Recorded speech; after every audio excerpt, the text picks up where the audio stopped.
Good morning, dear friends. Welcome to the platform of the Geography Goal Achievers. This is your friend Samit Singh. Today we will discuss our ongoing topic Environment Part 2. तो dear friends, जैसा कि हमने पिछले topics में environment की श्रृंखला को start किया है और इस श्रृंखला में हम उन क्वेश्चंस और उन फैक्ट को ले रहे हैं जिनसे अक्सर क्वेश्चंस पूछे जाते हैं यहाँ, ठीक है।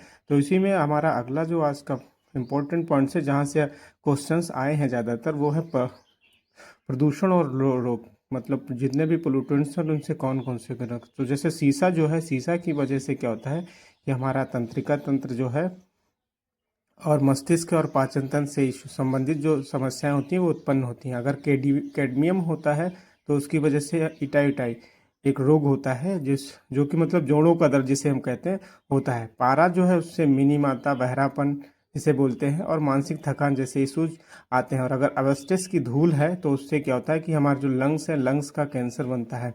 और अगर जो कार्बन मोनोऑक्साइड है तो अगर वो है तो उससे क्या होता है कि हीमोग्लोबिन संदूषण होता है। इससे क्या होता है कि जैसे हमारा जो सेल्स की जो इससे रेस्पिरेशन इस प्रोसेस होती है वो डिस्टर्ब हो जाती है। और एक होता है एफ्लोटॉक्सिन एक क्या होता है, ये जो होता है फफूंद द्वारा उत्पन्न होता है और इससे क्या होता है कि ये भी कैंसर का कारक है। तो साहब एक कन्वेंशन है जो कि मतलब पीओपी से है, पर्सिस्टेंट ऑर्गेनिक पोल्यूटेंट से संबंधित है, जिसको हम कहते हैं स्टॉकहोम कन्वेंशन। और जो श्वसनीय सूक्ष्म कण से क्वेश्चन कई बार पूछा गया, तो ये क्या होता है श्वसनीय सूक्ष्म, जो भी 5 माइक्रोन से छोटे सूक्ष्म कण होते हैं तो जो नाक द्वारा नहीं रुकते और डायरेक्ट फेफड़ों तक पहुंच जाते हैं, उनको हम श्वसनीय सूक्ष्म कण कहते हैं। और एक यूरो मानक है, इससे रिलेटेड क्वेश्चंस पूछे गए हैं कि यूरो मानक क्या है। तो ये बेस्ट होता क्या है, मोस्टली ये यूरोप में जो है ना वाहनों का जो स्टैंडर्ड है उससे रिलेटेड है। और इसका जो प्रथम मानक था वो 1992 में निर्धारित किया गया था और द्वितीय मानक जो है वो 1996 में निर्धारित किया गया है। तो इसी श्रृंखला में एक पॉइंट है एसिड रेन, अम्लीय वर्षा, जिससे रिलेटेड बहुत सारे क्वेश्चंस आए हैं। तो यहाँ पर हम उनसे रिलेटेड जो इम्पोर्टेंट फैक्ट हैं उनको हम देखेंगे। तो जैसे कि कई बार पूछा गया है कि जो अम्लीय वर्षा होती है उसका पीएच मान क्या होता है। तो अम्लीय वर्षा का पीएच मान जो होता है वो हमेशा 5 से 6 के बीच में होता है। और अम्लीय वर्षा के कारक कौन कौन से होते हैं। तो अम्लीय वर्षा जिसकी वजह से होती है वो है कार्बन, हमारा सल्फर डाइऑक्साइड, नाइट्रोजन और नाइट्रस ऑक्साइड। अब कई बार सल्फर डाइऑक्साइड, इसके रिलेटेड भी एक फैक्ट है कि इसको क्रैकिंग गैस कहते हैं। जो हम पत्थरों को, जो विभिन्न चट्टानें होती हैं उनमें जो पत्थरों को तोड़ा जाता है उसमें सल्फर डाइऑक्साइड का इस्तेमाल किया जाता है। अब जो है कि जो सर्वाधिक वर्षा है वो कहाँ की जाती है। जो सर्वाधिक वर्षा है वो नॉर्वे में होती है।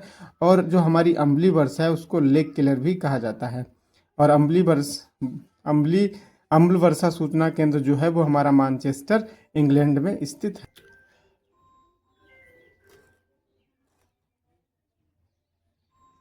तो अगला टॉपिक हमारा जो है वो ग्रीन हाउस गैसेस है। जो ग्रीन हाउस गैसेस की जो संकल्पना है वो जॉन फूरियर द्वारा 1824 में दी गई थी।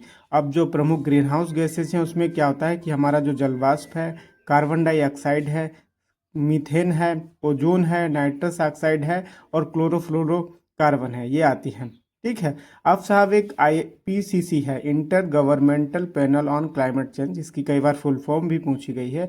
तो इसमें जो है कौन कौन सी जो ग्रीन हाउस गैसेज हैं इनको शामिल किया गया। तो इसमें बस मुख्यतः 4 गैसेज हैं, हमारी नाइट्रस ऑक्साइड है, कार्बन डाइऑक्साइड है, सल्फर हेक्साफ्लोराइड है और नाइट्रोजन फ्लोराइड है।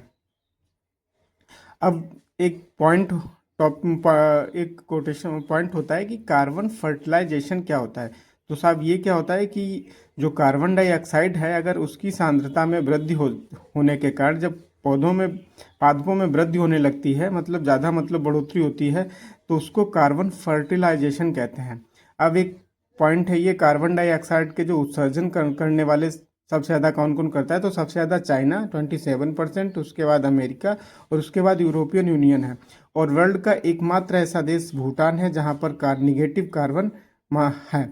अब जो हमारा ग्रीन हाउस गैसेज है उनसे रिलेटेड एक बहुत ही इम्पोर्टेंट जो है प्रोटोकॉल है जिसको हम क्योटो प्रोटोकॉल कहते हैं। क्योटो क्या है, एक वस्तुतः जापान का एक शहर है, ठीक है। तो जहाँ पर ये हुआ था इससे रिलेटेड जो है ना सम्मेलन हुआ था वहीं पर, इसीलिए इसको क्योटो प्रोटोकॉल कहते हैं। तो यह जो था 1997 में मतलब जो था हुआ, और इसका उद्देश्य था ग्रीन हाउस गैसेस के प्रभाव को कम करने के लिए। फिर यह 16 फरवरी 2005 को लागू हुआ, और इसके अंतर्गत जो थे 4 जो बहुत इंपॉर्टेंट जो फैसले लिए गए। एक क्या था हमारा कि CDM था, क्लीन डेवलपमेंट मैकेनिज्म हुआ।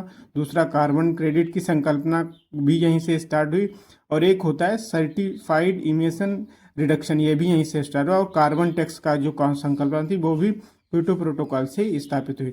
अब साहब क्या होता है कि कई बार हम लोग देखा गया है कि जो कार्बन डाइऑक्साइड जो है हम उसको सबसे इम्पोर्टेंट मानते हैं, लेकिन अगर पोटेंशियल देखा जाए तो ग्लोबल वार्मिंग पोटेंशियल जो है ना कार्बन डाइऑक्साइड की तुलना में मीथेन की जो है सबसे ज़्यादा होती है। अब एक ग्रीन हाउस गैसेस प्रोटोकॉल है, इस जो है इसको स्टार्ट किया गया है world resource institute and world council of sustainable development की एक संयुक्त जो है ना ज्वाइंट जो है ना इनिशिएटिव है। अगला जो टॉपिक है वो ग्रीन हाउस गैसेस से संबंधित है, जिससे कि मोस्टली एग्जाम्स में क्वेश्चन पूछा ही जाता है। तो स्टार्ट करते हैं इसको कि जो ग्रीन हाउस गैसेज है इसकी जो संकल्पना है वो जॉन फूरियर ने 1824 में दी थी। प्रमुख जो ग्रीन हाउस गैसेज हैं वो होती है हमारी जलवाष्प, carbon dioxide, methane, ozone, nitrous oxide, chlorofluorocarbon. अब उसी में एक जो ग्रीन हाउस गैसेज से संबंधित एक पैनल है जिसको हम IPCC कहते हैं। हमारा इसका फुल फॉर्म कई बार पूछा गया है, जिसका मतलब जो कि होता है inter governmental panel on climate change. तो इसमें जो है कुछ ग्रीन हाउस गैसेस को शामिल किया गया है जिनकी संख्या 4 है। एक नाइट्रस ऑक्साइड, दूसरा कार्बन डाइऑक्साइड, तीसरा सल्फर हेक्साफ्लोराइड और चौथा है हमारा नाइट्रोजन ट्राइफ्लोराइड। अब एक और भी कॉन्सेप्ट है जैसे कि जिससे क्वेश्चन आया कि कार्बन फर्टिलाइजेशन क्या है। तो जब ये क्या होता है कि जब कार्बन डाइऑक्साइड की सांद्रता में वृद्धि होने के कारण पौधों में वृद्धि की दर बढ़ जाती है, तो इसको हम कार्बन फर्टिलाइजेशन कहते हैं। अब कार्बन का जो उत्सर्जन करने वाले देशों की कई बार सीरीज पूछ लेता है। तो सबसे ज़्यादा जो कार्बन का डाइऑक्साइड का उत्सर्जन है वो चाइना करता है, उसके बाद अमेरिका करता है, उसके बाद यूरोपियन यूनियन करता है। तो जो वर्ल्ड में भूटान है वो एक विश्व का एकमात्र ऐसा देश है जहाँ पर कार्बन निगेटिविटी पाई जाती है। अब ग्रीन हाउस गैसेस रिलेटेड एक जो इम्पोर्टेंट प्रोटोकॉल है जिसको हम क्योटो प्रोटोकॉल कहते हैं, जो कि 1997 में मतलब लागू हुआ था। और इसका जो उद्देश्य था वो क्या था, ग्रीन हाउस गैसेस को कम करना था। तो इसको इम्प्लीमेंट किया गया 16 फरवरी 2005 को, और इसके अंतर्गत 4 जो इंडेक्स थे वो हम कॉन्सेप्ट थे जो कि इसके इम्प्लीमेंट हुए। उसमें पहला था CDM जो है क्लीन डेवलपमेंट मैकेनिज्म, दूसरा है हमारा कार्बन क्रेडिट की जो संकल्पना थी वो भी यहीं से इसके बाद इम्प्लीमेंट हुई, और उसके बाद तीसरा था CER सर्टिफाइड इमिशन रिडक्शन, और चौथा कार्बन टैक्स। अब जैसे कि ज़्यादातर हम जानते हैं कि जो हमारा कार्बन डाइऑक्साइड होता है उसको हम लोग ग्लोबल वार्मिंग का सबसे ज़्यादा इम्पोर्टेंट मानते हैं। बट अगर हम ग्लोबल वार्मिंग पोटेंशियल की बात करेंगे तो कार्बन डाइऑक्साइड की तुलना में जो हमारा मीथेन होता है वह जो है ज़्यादा पोटेंशियल है। और एक ग्रीन हाउस गैसेस प्रोटोकॉल के बारे में पूछा जाता है कि यह किसका इनिशिएटिव है, तो ये जो है world resource institute and plus और world business council of sustainable development का एक संयुक्त जो है ना इनिशिएटिव है। एक क्वेश्चन हमारा पूछा जाता है GCF के बारे में। तो ये GCF क्या होता है, ये जो होता है वर्ल्ड गैस और कार्बन जो भागीदारी सुविधा को जो है ना वर्ल्ड बैंक द्वारा जून 2008 में शुरू किया गया था, जो कि विकासशील देशों को ग्रीन हाउस गैसेस के प्रभाव को कम करने के लिए वित्तीय मदद देता है। और एक कार्टाजन प्रोटोकॉल है जो कि जैव विविधता से संबंधित एक जो हमारा कन्वेंशन है उसका पूरक प्रोटोकॉल है, जो 29 जनवरी 2000 को लागू हुआ था और 11 सितंबर 2003 से प्रभावी हुआ था। और इसका जो उद्देश्य है वो लिविंग मॉडिफाइड ऑर्गेनिज्म के व्यापार द्वारा उत्पन्न संभावित खतरों से जो हमारी जो जैव विविधता है उसकी रक्षा करना है। इसी श्रृंखला में एक है नागोया प्रोटोकॉल, जो कि नागोया जो है जापान का ही शहर है, और ये जो है 12 अक्टूबर 2014 से लागू हुआ है।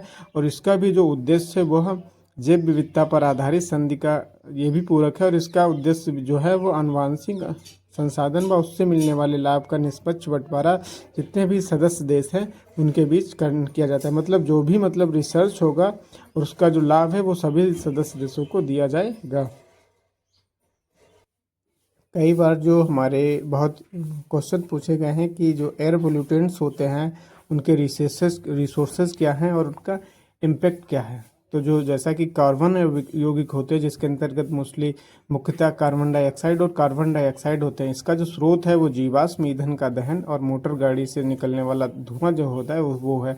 और इसका प्रभाव क्या होता है, इससे हमारा ग्रीन हाउस गैस इफेक्ट होता है और श्वसन संबंधी समस्याएं होती हैं। इस ऐसे ही सल्फर के जो यौगिक हैं जिसको हम सल्फर डाइऑक्साइड और हाइड्रोजन सल्फाइड कहते हैं, इसका जो स्रोत है वो ताप संयंत्र है, रिफाइनरी है, ज्वालामुखी विस्फोट है। और इसका जो प्रभाव होता है वो अम्ल वर्षा होता है, श्वसन संबंधी समस्या होती हैं और पौधों में जो क्लोरोसिस की समस्या होती है वो उत्पन्न होती है। और जो नाइट्रोजन यौगिक होते हैं इनका जो स्रोत है वो ताप संयंत्र है, मोटर वाहन और वायुमंडलीय रिएक्शन द्वारा ये इनका निर्माण होता है स्रोत, ठीक है। और इसका जो असर होता है इससे क्या होता है, एसिड रेन होती है, पौधों की जो हमारी उत्पादकता है, प्रोडक्टिविटी है, उसमें कमी आती है और आँखों और फेफड़ों में जलन उत्पन्न होती है। ऐसे ही पार्टिकुलेट मैटर्स जो होते हैं, पार्टिकल्स होते हैं जिनको हम निलंबित कण कहते हैं, इनका सोर्स जो है ये मतलब कंस्ट्रक्शन जो वर्क्स होता है, स्टीम्स संयंत्र होते हैं, मोटर वाहन है। और इससे इसका असर क्या होता है कि दृश्यता में कमी होती है और जो हमारी लाल रक्त कणिकाएं हैं उनके निर्माण में बाधा उत्पन्न होती है तथा कैंसर का भी यह कारक माना जाता है। अब नेक्स्ट है हमारा हाइड्रोकार्बन। तो इसका जो सोर्स है, हाइड्रोकार्बन की जो उत्पत्ति होती है वो मुख्यतः मोटर वाहन और पेट्रोलियम उद्योग में होती है। और जो प्रमुख हाइड्रोकार्बन्स होते हैं वो बेंजीन और एथिलाइन है। और इसका प्रभाव क्या होता है कि कैंसर, श्वसन संबंधी समस्याएं होती हैं। और जो हमारे कई बार देखा गया है कि जो पत्ते और फल होते हैं वो टाइम से पूर्व आ जाते हैं और गिर जाते हैं, जैसे इशू होते हैं। और नेक्स्ट है हमारा क्लोरोफ्लोरोकार्बन। तो ये जो है हमारा रेफ्रिजरेटर और स्प्रे से उत्पन्न होता है। और इसका जो सबसे इम्पोर्टेंट असर होता है वो ग्लोबल वार्मिंग है और ओजोन डिप्लेशन है। तो तीसरा है ओजोन 3, O3 मतलब ओजोन जिसे कहते हैं। एक्चुअली यह हमारी सरफेस ओजोन है। सरफेस ओजोन जो होती है उसको पोल्यूशन का कारण माना गया है, ठीक है। अपर को जो है ना हमारी पृथ्वी का जो लेयर है उसका रक्षा तंत्र माना गया है। तो जो O3 होती है इसका जो सोर्स है वो मोटर वाहन है। और इसका प्रभाव क्या होता है, इससे श्वसन संबंधी समस्याएं होती हैं और जो पर्ण समूह होता है उसको नुकसान होता है। इसी प्रकार सीसा का भी स्रोत मोटर वाहन है और इससे भी जो है ना कैंसर और हमारा सेंट्रल नर्वस सिस्टम जो होता है वो इफेक्ट करता है। ऐसे रेसे होते हैं जो कपास और ऊन के मुक्ता होते हैं, जो कि मतलब जिनका जो स्रोत है वो हमारा वस्त्र उद्योग और कालीन उद्योग है। और इसका प्रभाव क्या होता है, हमारे जो फेफड़े हैं उस पर इसका बुरा प्रभाव पड़ता है। और एस्बेस्टस क्या होता है, एस्बेस्टस जो होता है इसका जो सोर्स है जहाँ पर एस्बेस्टस का खनन किया जाता है और जो हमारा मैन्युफैक्चरिंग इंडस्ट्री है उससे भी जो है ना श्वसन संबंधी समस्याएं और कैंसर होते हैं। और जो स्मोग है, स्मोग में क्या क्या होता है, नाइट्रोजन ऑक्साइड होती है, ऑक्सीजन होती है और जो हमारा पेन होता है, पार्टिकुलेट मैटर्स होते हैं। और इसका भी सोर्स क्या है, उद्योग है, मोटर वाहन है। और इससे भी क्या होता है, आंखों में जलन होती है और श्वसन संबंधी समस्याएं होती हैं। तो ये हमारा आज का टॉपिक था जो कि यहीं पर समाप्त होता है। थैंक यू, धन्यवाद for watching and kindly subscribe my channel.